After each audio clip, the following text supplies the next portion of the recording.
Hi guys, mag-take po tayo ng ham for our breakfast.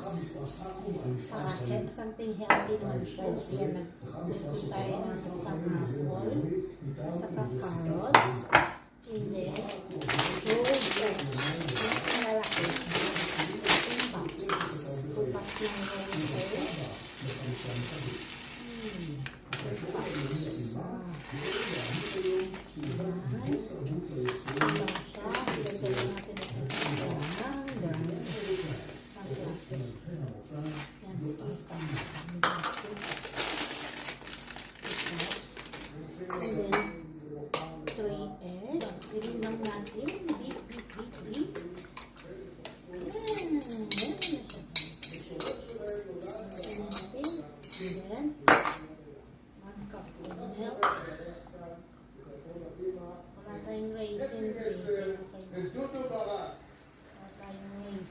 So, lagyan na lang natin ng konting honey.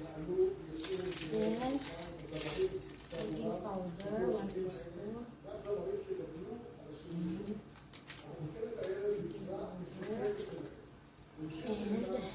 honey, 1 spoon. Kasi lang, spicy lang. Then, lagyan natin cinnamon, guys. Ayan. Then, mix na. Mix then bake. Ayan guys, luto na siya. Ayan, titikman na natin po ang breakfast.